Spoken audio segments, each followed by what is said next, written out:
এই দিন আইয়ালে বাজারও যে বাই যাও থোড়া বাদে বাদে গিয়া পাইবা একজন বেটা বাচ্চার গেছে খামরাঙ্গা আছেও আছে। আপনারা খাই কি তখন জানি না, আমরা খামরাঙ্গা কই তারে। ইতার মাঝে আবার দুই জাত আছে, যদি লাকিলি আপনার বাটো মিঠা পড়ে যাইতে তো আপনার কপাল কুলি গেছে, আর নাইলে তো টেঙ্গাও পাওয়া যায়। কিন্তু মিঠা এগু বেশি মজা লাগে খাইতে। লবণ চিনি কোনোটা লাগে না, খালি দাঁত দিয়ে এমনি চিবাইয়া খালে মারো। হিডিগুন ফালাইতে ছুরি লাগে না আর পিলার লাগে না, দাঁত দিয়ে হির ফালাও আবার দাঁত দিয়ে খামড়াই খামড়াই আস্তে গো খাও, খালি মাজর মাইন যুগু রাখিয়া। আর আমরা ছোট থাকতে যেন থাকতাম এই বাড়িতে আসলে খামরাঙ্গার গাছ, আর যে সময় কসমা কসমা খামরাঙ্গা থাকতো আমরা লটকিয়া বাড়িয়া ফাড়িয়া খাইতাম। আর বড় ইয়ারলে তো খামরাঙ্গা আমরা সারাদিন তো খামরাঙ্গা খাওয়া থাকতাম।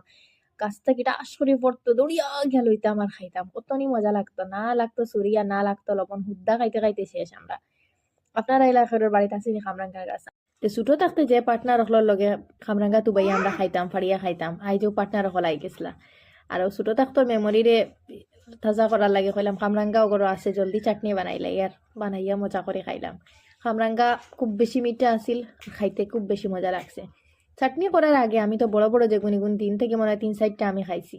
আমার মাইম্মায়ও খাইলা, মায়ও খাইলা, সবই হুদ্দা আমরা খাইয়া খেয়েছে। আমি তো দাঁত দিয়ে হির ফালাই ফালাইয়া খাইছি। আপনারা কেউ এলা খাইননি?